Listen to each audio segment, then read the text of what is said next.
Elle est créatrice. La parole de Dieu dans ma bouche est un feu dévorant. Merci pour ta parole. À toi l'honneur, à toi la gloire. Au nom suprême de notre Saint Seigneur, le Christ Jésus, nous avons ici prié. Et toute l'assemblée peut dire 3 fois avant de s'asseoir, Amen. Amen. Amen. Amen. Je te dis au fond de la commission. Et tu t'assois dans sa présence. Alléluia. Nous bénissons le Seigneur pour le privilège qu'il nous accorde de se tenir encore dans sa présence. Alléluia. Amen. Hier, je prêchais l'évangile à une famille. Je leur disais le hasard avec Dieu n'existe pas. Moi et mes frères qui travaillent à l'évangélisation, nous avons dit Seigneur, conduis-nous dans les passés où les gens sont disposés pour écouter cette parole.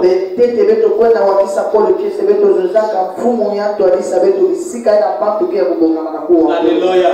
Et le Seigneur nous a conduits dans des passés. Et pour toi aussi, j'aimerais te dire le hasard n'existe pas. Peut-être tu es nouveau encore, c'est ta première fois de venir en ces lieux. Mais Dieu a permis que tu viennes en ces lieux parce qu'il a prévu pour toi une parole que tu devrais écouter en ce jour. Alléluia. Rapidement, tu ouvres ta Bible avec moi. Nous sommes dans le Nouveau Testament, dans le livre de Marc.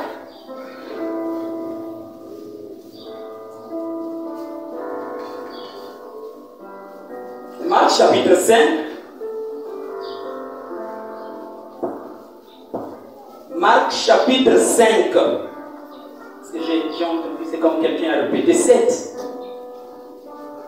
Marc chapitre 5, le verset 26. Qu'est-ce que je dis? Oui.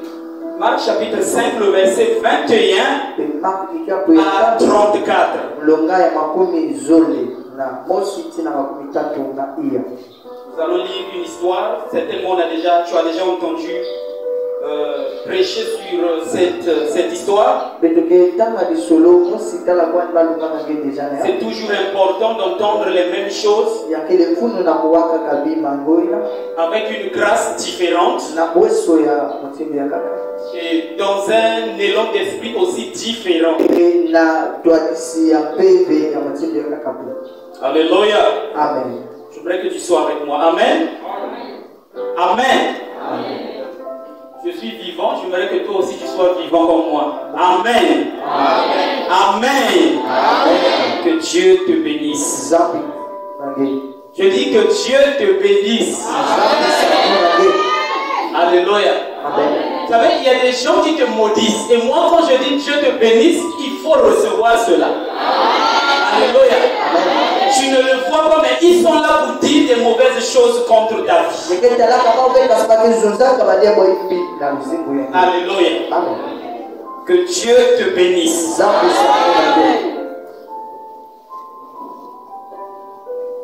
Je lis la pensée du Seigneur. Marc chapitre 5, le verset 21 à 34. Jésus, dans la barque, regagna l'autre rive, où une grande foule s'assembla près de lui. Il était au bord de la mer.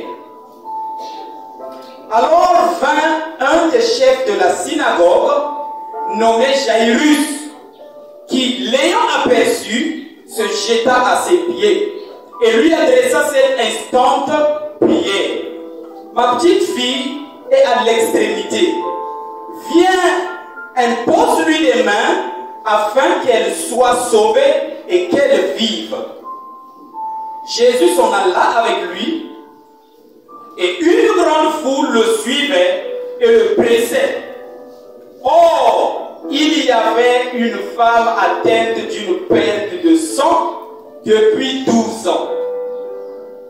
Elle avait beaucoup souffert souffert entre les mains de plusieurs médecins. Elle avait dépensé tout ce qu'elle possédait et elle n'avait éprouvé aucun soulagement. Mais était allée plutôt en empirant. Ayant entendu parler de Jésus, elle vint dans la foule par derrière et toucha son vêtement. Car elle disait, si je puis seulement toucher ses vêtements, je serai guérie.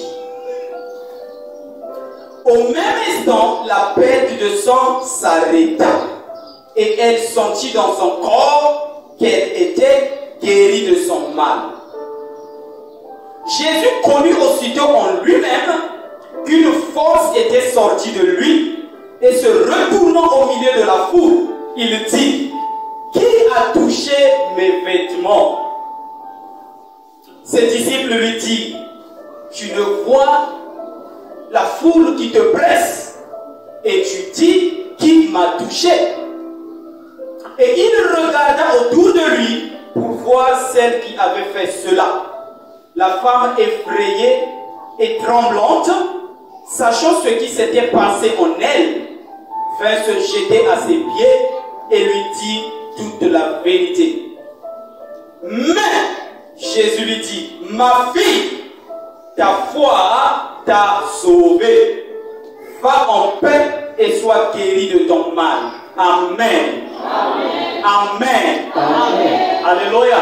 Amen. Ce soir, nous allons partager au sujet d'une femme qui a souffert de l'hémorragie. Et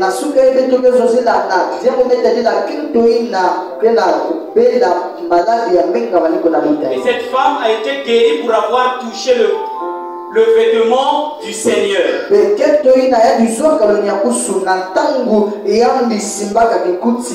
de mon message ce matin, ceux qui notent, le toucher révélé. Alléluia. Amen. Le toucher révélé. Parce que il y a beaucoup de gens qui touchaient Jésus. C'était le toucher pour salir son vêtement. Mais cette femme venait non pas pour salir son vêtement, mais pour recevoir quelque chose. Alléluia. Amen. La Bible est en train de parler de cette femme qui a souffert pendant 12 ans.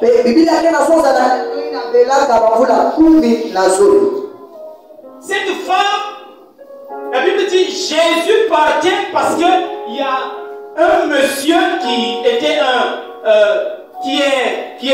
intendant et responsable de l'entretien du temple, de l'organisation des cultes qu'on appelait Jairus. Le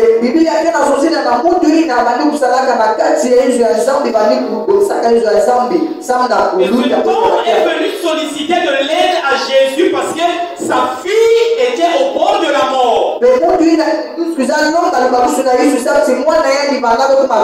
Jésus se met en route pour assister ce temple et il est accompagné d'une grande foule parce que c'était l'année de la popularité de Jésus.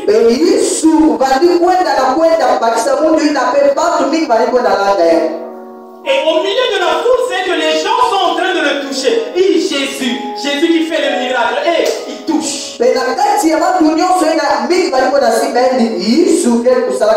Alléluia. Mais dans cette foule-là, la Bible dit il y avait aussi une femme quelque part qui souffrait chez elle, abandonnée à elle-même, exclue de la société. La Bible ne nous donne pas son nom parce que ça dit sa situation était devenue son nom. On appelle la femme à la perte de sang. Il y a beaucoup de gens dans la vie aujourd'hui, ton nom n'est plus connu. Les gens te connaissent par ta situation.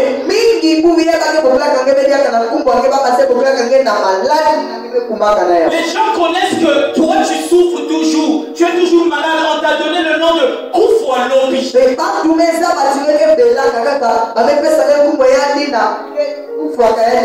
Les erreurs de la vie sont devenues ton nom. Parce que tu as eu 4 enfants avec chez chaque enfant avec un père différent. Les gens t'ont donné le nom Mabi Mouta Mouta.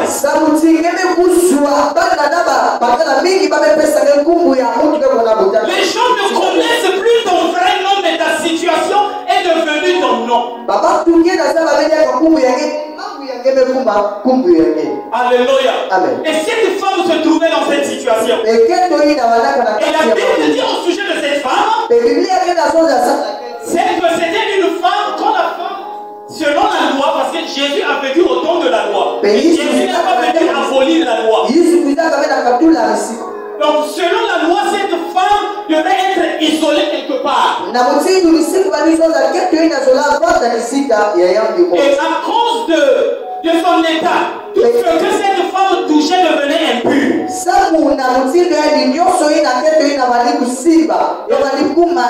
Donc quand vous lirez la loi sur l'impureté,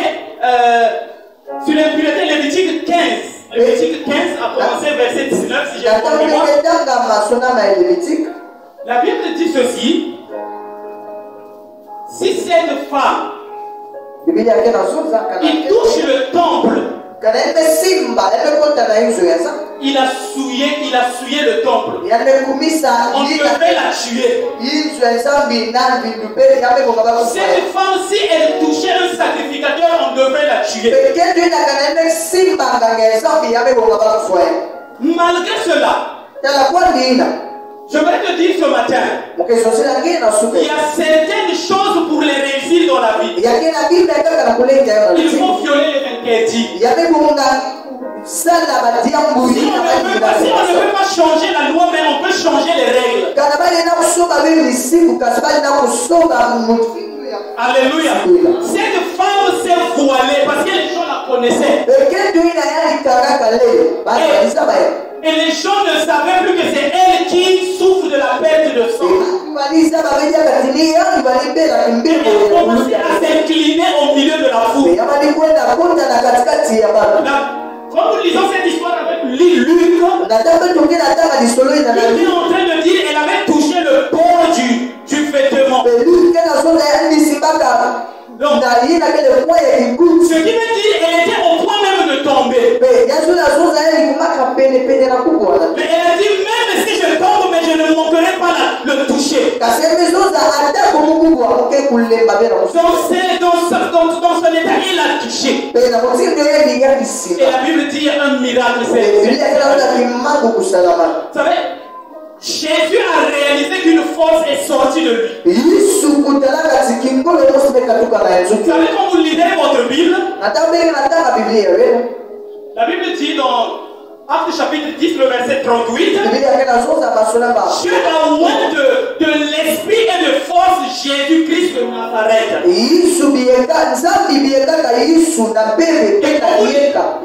Jésus était oint de force. Et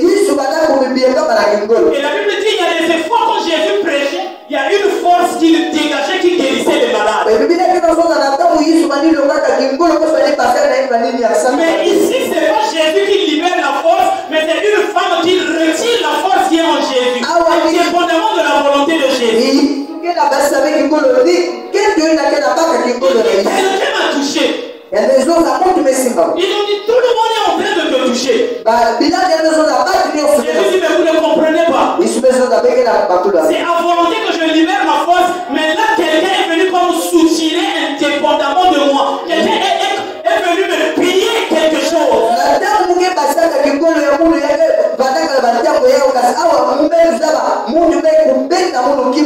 Mais comment cela peut arriver? Et vous savez, comme j'ai dit, d'après la loi, cette femme, on devait la tuer par rapport à ce qu'elle venait de faire. Vous savez, quand Jésus s'est fait baptiser par Jean-Baptiste, le baptême de Jésus, en d'autres termes, C'était un transfert de la sacrificature. Vous savez, Jean-Baptiste est né du tribu de Lévi. Mais Jean-Baptiste n'était pas un sacrificateur, Jean-Baptiste était un prophète. Et celui qui a amené la sacrificature, on l'appelle Moïse. Moïse n'était pas un sacrificateur, mais Moïse était un prophète. Et il était né de la tribu du Lévi. C'est Moïse qui introduisait les sacrificateurs. Et c'est Pharaon a eu lieu au milieu des sacrificateurs.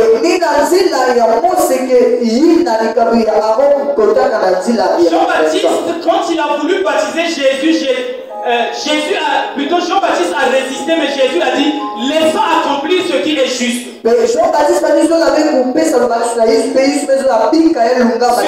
juste, c'est que c'est un prophète qui sort de la tribu de Lévi qui communique la sacrificature.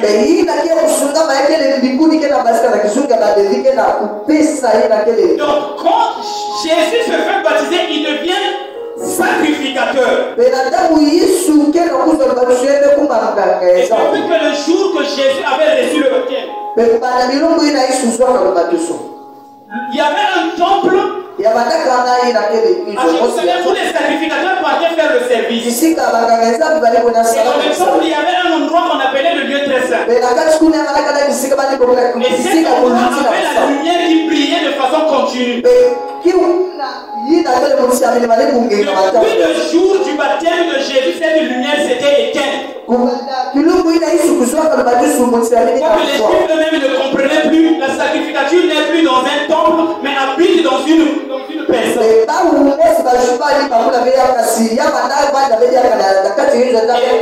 dans Jean 3, Jésus lui-même avait dit aux Juifs, le temple et je le rebâtirai en 3 jours. Donc Jésus était devenu le temple de Dieu. Amen. Et en même temps, le sacrificateur de Dieu. Donc cette femme, ce qu'elle avait fait, elle avait violé la loi doublement. Elle a touché le temple et elle a touché le sacrificateur à la fois. Et Jésus, connaissant la loi, il savait qu'il y a quelque chose qui vient de se passer, quelqu'un doit mourir. Quelqu'un doit mourir. Et il fallait déployer une puissance pour intervenir. Il y avait la loi qui se confrontait avec la mission. La loi disait que cette femme doit mourir. La mission disait que je ne suis pas venu perdre les âmes des hommes, mais je suis venu les sauver.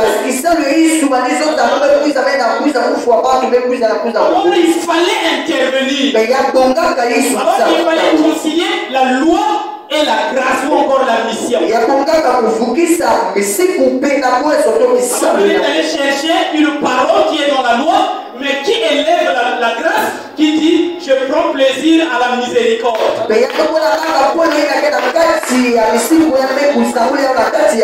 Alléluia. Quand il est venu, il a dit je suis plus que Salomon. Hier, dimanche passé, on nous a prêché le jugement de Salomon. Et là, il était question de juger la situation de cette femme. Et quand il a trouvé les articles qui convenaient pour donner la vie à cette femme, il a voulu maintenant chercher cette femme. Cette femme pour qui j'ai perdu de l'énergie. Je peux dire ceci à quelqu'un. Les opportunités dans la vie prennent toujours la forme des obstacles. Et vous ne savez pas à quel moment Dieu vous offre une opportunité. C'est pourquoi vous devez être tenace dans la vie. Vous devez être audacieux. Alléluia. Et vous devez être persévérant dans ce que vous cherchez. Alléluia. La détermination ne manque pas d'opportunité pour celui qui décide de ne pas relâcher. caché.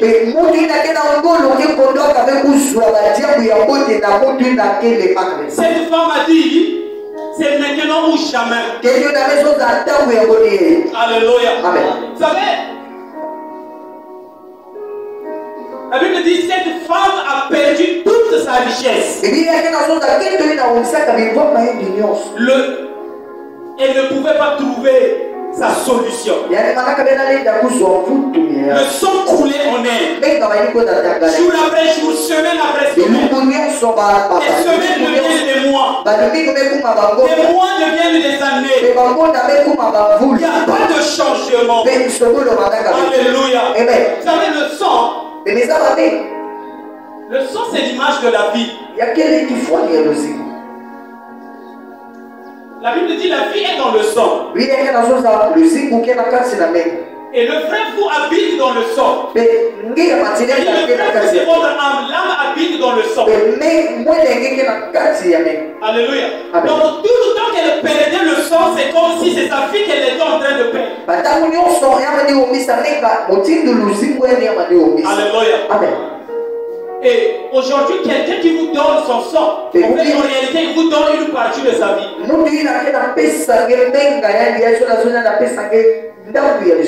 C'est des choses que j'ai enseignées quand nous avons parlé des liens de l'impact du sang. Aujourd'hui, tu peux avoir un enfant et tu te demandes, mais où cet enfant a eu ce comportement-là? Tu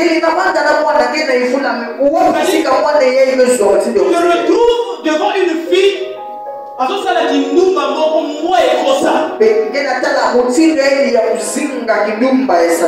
tu te demandes, mais comment, quand tu regardes ta famille, ta maman n'a pas fait ça, tes grands-parents n'ont pas fait ça, mais qui nous va y avoir et où tu vois.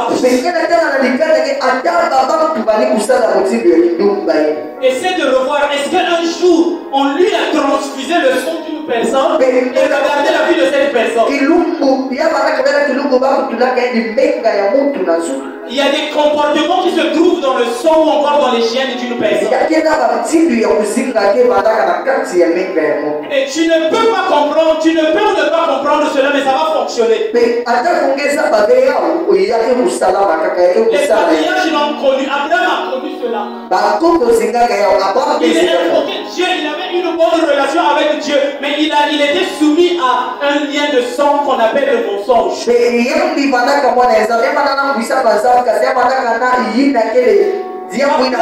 Abraham pour sa femme pouvait mentir, c'est comme s'il est en train de boire de l'eau. Dis-leur que tu n'es pas ma femme, tu es seulement ma soeur.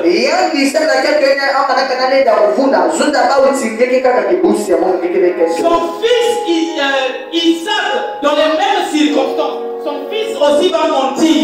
Dis-leur, tu n'es pas ma femme, tu n'es que ma soeur.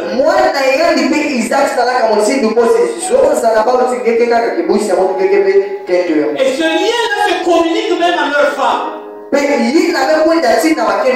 Sarah est en train de mentir et il dit, quand on lui dit, mais pourquoi Sarah a dit? Sarah dit, moi je n'ai pas dit. Mais cependant, c'est à Dieu qu'il veut mentir qu'il n'a pas dit. Ça rentre dans Rebecca. Rebecca est en train de mentir son propre mari pour dire à son enfant, va prendre le gibier. Je vais faire quelque chose et ton père va te bénir. Et le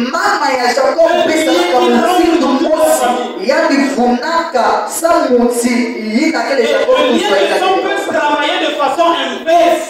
Mais c'est toujours le lien de sang.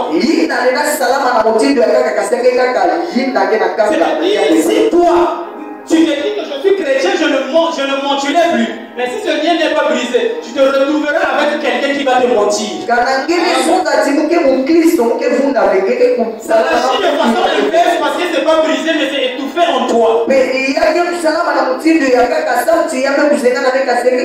Chacun à son tour, quand il aime une femme, on lui donne la femme pour qu'il n'a pas travaillé pendant 7 ans. On le montre comme ça.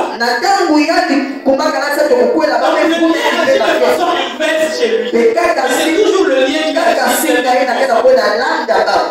Donc ce grand Jacob qui a enfanté une nation, ses propres enfants décident de le mentir. Donc Joseph, une belle l'a dévoré. Regarde regarde sa tunique, comment elle est teintée de sang.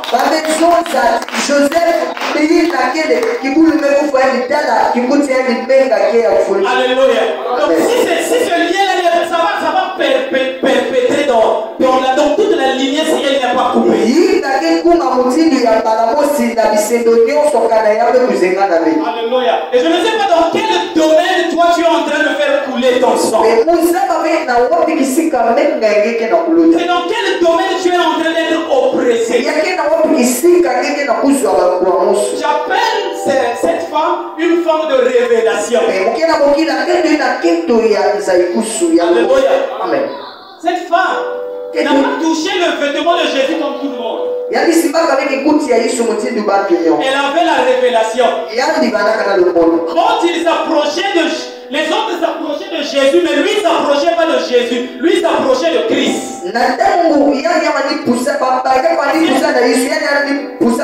Jésus c'est la connaissance, mais Christ c'est la révélation. Beaucoup de gens connaissent Jésus, mais ils ne le savent pas. Mais ceux qui ont la révélation de Christ, ils savent Jésus. Alléluia. Donc cette femme, quand il s'approche, il ne vient pas toucher Jésus, mais il vient toucher Christ par Jésus. Alléluia. C'est-à-dire qu'il vient toucher l'invisible par le visible. Et vous savez, dans toute la Bible, comme en fait dans la vie de Jésus, quand vous allez lire votre Bible, c'est l'unique femme à qui Jésus a dit ma fille. Jésus leur disait, femme, ta foi t'a sauvé. Mais à celle-là, Jésus a dit ma fille, ta foi t'a sauvé. Toi, tu es différent des autres. Les autres, c'est-à-dire qui ont osé, qui ont manifesté la foi sur moi, ils ont agi par la foi. Mais toi, tu as agi par la foi liée à la révélation. Ta foi n'est pas une simple foi, mais c'est une foi qui est née de la révélation que tu as eue de moi. Alléluia. Regardez ce que Ézéchiel 44 est en train de dire. Cette femme a vu quelque chose que les autres ne voyaient pas. Je vais lire Ézéchiel 44, le verset 19.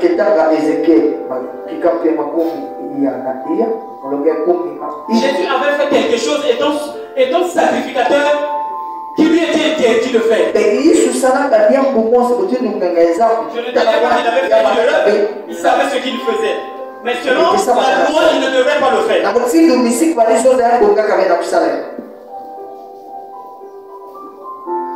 Ézéchiel 44, le verset 19.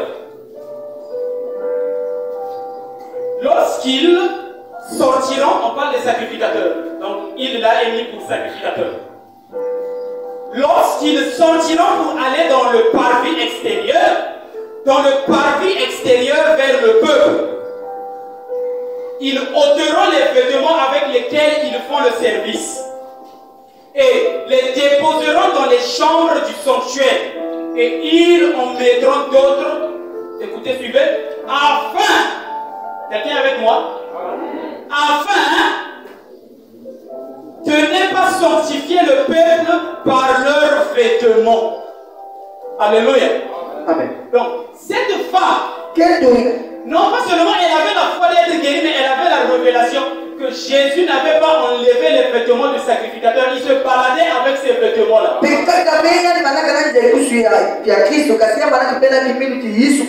Or que dans la loi, ces vêtements-là, il ne devait pas se balader avec.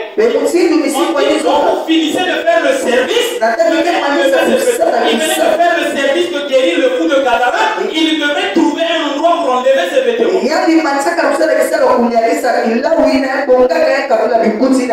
s'est permis de continuer sa marche avec les mêmes vêtements du sacrificateur. La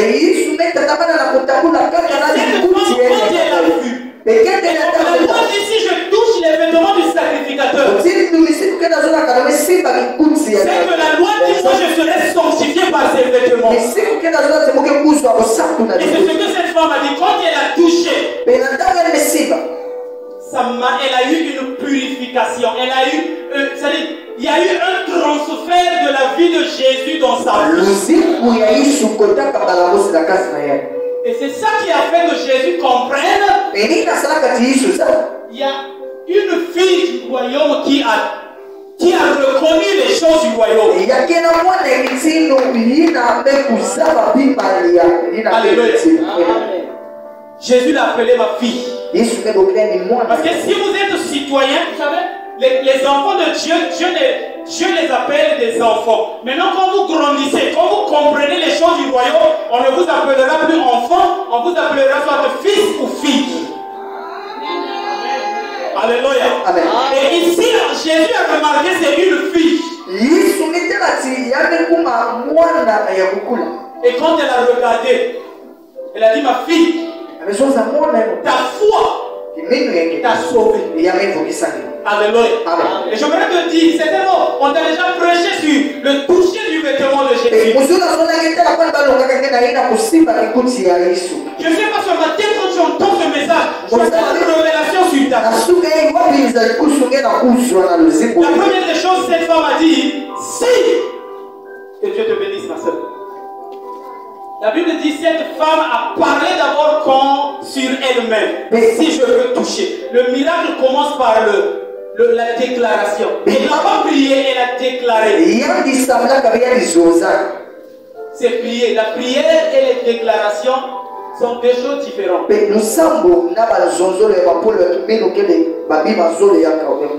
La prière, on se met avec un esprit suprême. Pour recevoir de cet esprit-là. Mais les déclarations, on appelle à un monde qui existe que nous amener dans le monde visible les choses que nous attendons. Les déclarations sont là c'est-à-dire pour donner naissance dans le monde physique des choses qui existent dans le monde invisible. Elle a dit si je puis toucher simplement son vêtement, je serai guéri. Et je ne sais pas qu'est-ce que tu te dis ou encore toutes les fois que tu viens à l'église, qu'est-ce que tu te dis quand tu viens rencontrer Jésus. Il n'y a aucune bénédiction, encore une malédiction qui peut fonctionner dans ta vie si on n'a pas relâché au préalable une déclaration. Alléluia. C'est d'abord la parole. Et ce matin, je vais t'inviter à faire des déclarations sur ta vie. Alléluia. Amen. Cette femme a touché, avant de toucher, elle a d'abord parlé. Elle a touché la tunique de Jésus. Et je vais te dire, comme dit la Bible dans le livre d'Apocalypse, cette tunique, ça c'était pas n'importe quelle tunique. C'était pas n'importe quel vêtement. Même les Romains avaient compris le jour qu'on a crucifié Jésus. On peut déchirer tout, mais la tunique, on la déchire pas. C'est l'habit du sacrificateur, on ne blague pas avec. Sinon on sort, celui qui aura la chance d'en avoir, il va récupérer ça.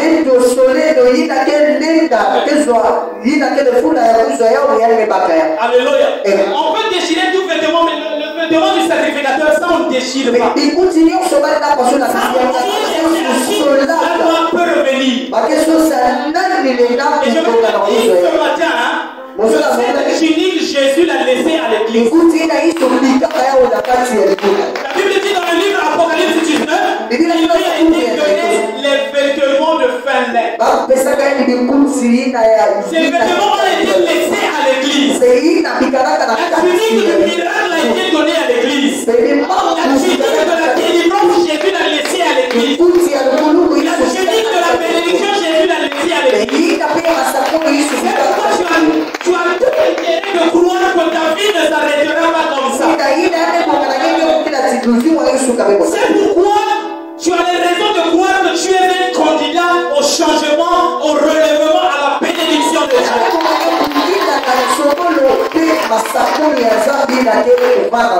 Et il faut comme cette femme, ne remettez pas à demain ce que tu peux faire aujourd'hui. Ce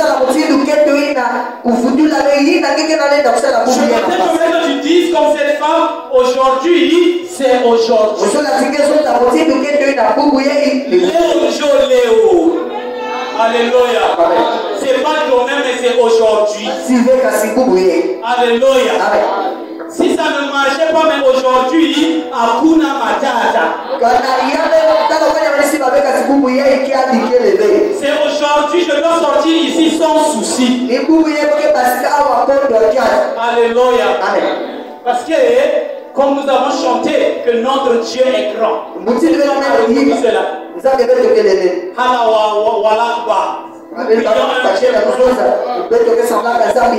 Alléluia. J'aimerais que tu te lèves là où tu es. Alléluia. Nous allons prier le Seigneur. Les bien-aimés de la chorale vont nous conduire. Ils vont nous conduire. Tout simplement, pour nous approcher encore du plus près de notre miracle, du plus près de notre changement.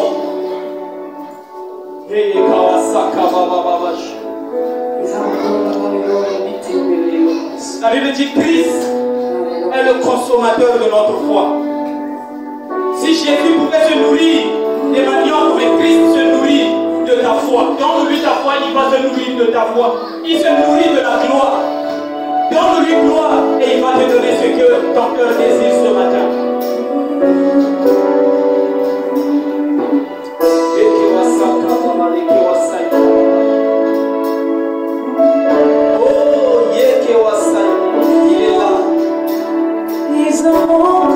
Tu peux fermer tes yeux. C'est une déclaration que tu peux faire. Ce qu'on chante là, c'est pas un cantique, mais on appelle ça une hymne. Nous sommes en train de dire des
une femme, on t'a même, je vois un sac de femmes. Tu as même fait un rêve, dans le rêve, on t'a même volé un sac. Est-ce que je peux voir ta main? Tu es là, je vais me dire quelque chose. Tu es là. Oui, le sac là. En fait, c'est là où se trouvait ta gloire. On t'a volé ton frère, c'est-à-dire tes vraies finances. Mais ce matin, ce sac là va te revenir. Ton argent là va te revenir. Tu réalises que tu te nourris des miettes. Depuis que ce sac là est parti, toi tu ne touches pas de l'argent que tu mérites. On t'a volé de l'argent par un rêve. Mais ce matin les choses vont changer. Là où tu es, tu vas élever ta voix. Tu vas commencer à parler à ton âme. Tu vas commencer à dire à ton âme ce que ta vie va recevoir. Si tu es malade comme cette femme, tu dis ce matin, la guérison va rencontrer mon corps. Si tu as un problème avec le travail, tu dis à compter de ce matin, le travail sera attaché à ma vie. Tu vas dire à ton âme, ce matin Jésus va faire des choses.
Pour le respect, je me réserve de dire certaines choses. Tu souffres d'un problème. Ta partie intime, il y a des douleurs qui te dérangent.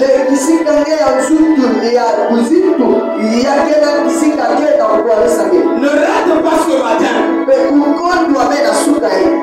La chose là va disparaître de ton corps. Et les douleurs vont aussi cesser. Je te parle de toi, femme. Il y a une option qui est là pour te libérer. C'est maintenant. Ne remets pas à demain. C'est maintenant que le Seigneur est disposé.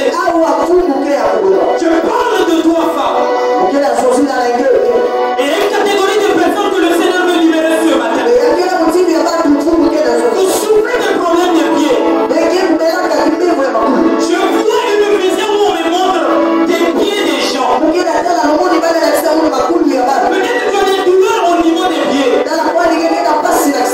Un problème lié à tes pieds. Le prophète disait l'option est là. Le Seigneur est disposé pour te libérer. Le Seigneur est en train d'agir déjà dans la vie de certaines personnes. Maintenant tu vas prier le Seigneur. Tu vas prier le Seigneur. Tu vas donner l'ordre à toute hémorragie dans ta vie. Le Seigneur ce matin est dans ton corps. Cette femme a souffert de l'hémorragie, de le sang. Pourtant ça peut être l'hémorragie financière.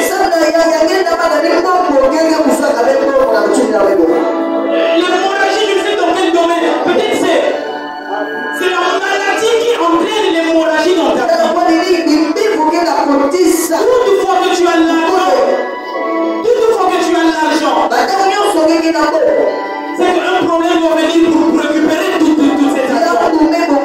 Une situation doit venir soit dans ta famille ou dans ta maison pour te récupérer cette argent. Tu vas te lever contre cela. C'est pas la volonté de Dieu. Tu vas te lever contre tout ce que tu reconnais qui vient te prendre ta vie. Tu vas exercer l'autorité ce matin. Cette femme n'a pas demandé à Jésus. Elle a exercé cette autorité en sachant que Jésus est là. Jésus est dans ton corps, ne lui demande pas. La Bible dit nous sommes ouvriers avec lui. Tu vas collaborer avec lui pour te libérer ce matin. Lève ta voix. Je vais devoir prier ce matin.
Tu ne vas pas les chasser, tu vas leur dire toi-même de te remettre ce qui te revient. Tu vas intimer un ordre. La Bible dit, porte l'Éternel, ouvrez vos linteaux. Donc les portes ont des oreilles. Tu vas ordonner à toutes les portes qui reconnaissent avoir enfermé quelque chose qui t'appartient de s'ouvrir. Alléluia. Tu vas appeler ces portes par leur nom. Porte de stérilité. Porte du chômage. Porte de manque de travail. Porte de la maladie chronique. Je viens de commander maintenant de t'ouvrir et de relâcher la guérison que tu as longtemps prisonnier. Tu dis guérison, localise-moi. Cache-toi à moi maintenant. Je m'appartiens, sors de la prison. Et rejoins-moi dans cette église ce matin. Élève ta voix, élève ta voix.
de toi.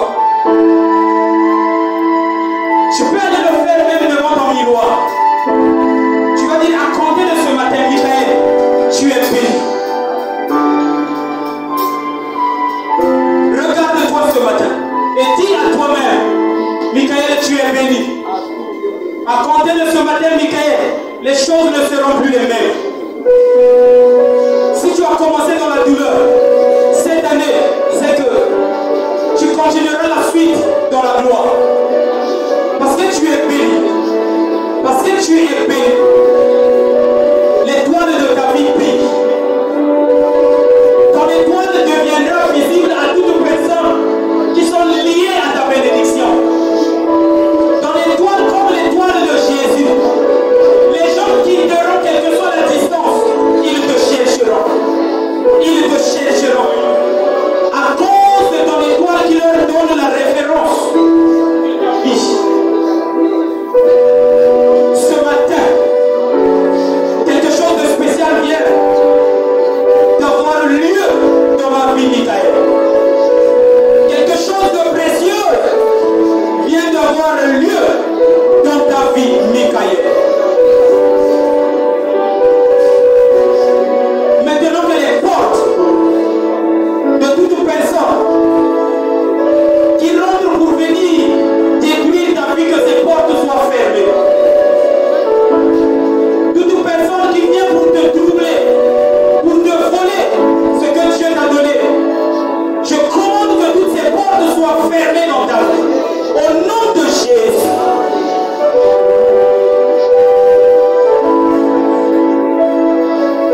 Oui. Nous allons célébrer le Seigneur. Si tu crois, comme je crois, nous allons dire merci au Seigneur en le célébrant. Les chants vont nous conduire dans un moment de célébration.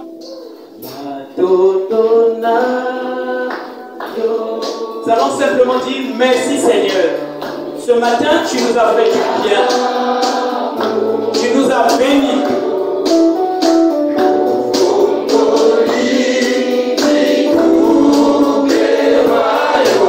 Chante le Seigneur.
Je m'appuie, Seigneur, sur cette chair et je déclare que le peuple de Matibou est un peuple béni. Au nom de Jésus-Christ de Nazareth. Que l'Éternel fasse lui sa blanche lumière sur toi, qu'il t'accorde sa faveur. Et maintenant, ainsi que pour la suite des temps, qu'on n'en parle plus de l'hémorragie dans tous les domaines où tu l'as connu dans ta vie, au nom de Jésus-Christ de Nazareth. Que tu sois habité par un esprit de détermination qui t'amènera en tout temps de provoquer les saisons où les choses sembleraient ne pas être favorables pour toi. Au nom de Jésus-Christ de Nazareth. Que l'esprit de la distinction s'attache à toi. Que tu te distingues de la foule. Au nom de Jésus-Christ. Ensemble avec moi, nous répétons tous: oui, le bonheur et la grâce m'accompagneront tous les jours de ma vie. Et j'habiterai, je demeurerai, je resterai, je vivrai dans la présence de Dieu. La nuit tout comme le jour. Au nom de, au nom de, au nom de, nous acclamons le Seigneur. Rentre avec cette bénédiction. Que le Seigneur te fasse du bien le restant de cette année. Salut peuple de Dieu, c'est votre serviteur, l'ancien Michael de l'église AC Madjibou. Ce matin, nous avons parlé d'un sujet très important, la femme à la perte de sang. Et notre thème, nous l'avons intitulé le toucher révélé. Et nous avons révélé au peuple de Dieu que pour ceux qui pensent qu'ils doivent être là, continuer d'attendre le temps de Dieu, cependant que certaines choses dans nos vies n'est pas question du temps de Dieu, mais il est question de notre détermination. Donc avec le message, nous avons révélé qu'on peut provoquer une saison rien que par sa détermination, rien que par sa ténacité, parce que nous avons fait comprendre au peuple de Dieu, c'est que pour celui qui est persévérant, c'est que la persévérance ne manque pas d'opportunités. Pour celui qui choisit ne pas relâcher. Et nous avons vu ensemble avec cette femme ce que cette femme a fait. Elle avait une révélation, c'est que partant de sa révélation, certains touchaient Jésus, mais cette femme a touché Christ par Jésus. Donc ce n'est pas un vêtement ordinaire auquel il s'attendait pour toucher, mais lui, plutôt elle s'attendait à toucher quelque chose de spirituel qui pouvait aussi changer sa vie. Donc nous avons vu ensemble que Jésus portait une tunique selon la loi. Un sacrificateur ne pouvait pas se balader avec cette tunique, mais lui, en se baladant avec cette tunique, la loi disait que si un sacrificateur se baladait et que le peuple touchait le sacrificateur, cette tunique devrait sanctifier le peuple. Et c'est ce que cette femme a fait. Elle a eu la révélation, elle a touché, elle a été sanctifiée, elle a été guérie. Donc nous encourageons le peuple de Dieu de ne pas s'habituer avec le Dieu dont ils servent, mais tout le temps de rester dans cette présence et par cette présence, ils recevront une révélation fraîche liée aussi à leur bénédiction. Donc c'est tout ce que nous avons partagé. Que le Seigneur soit béni et à toi aussi qui es au bénéfice de ce conseil, que le Seigneur te bénisse et qu'il te multiplie ses faveurs. Restez bénis dans la présence du Seigneur.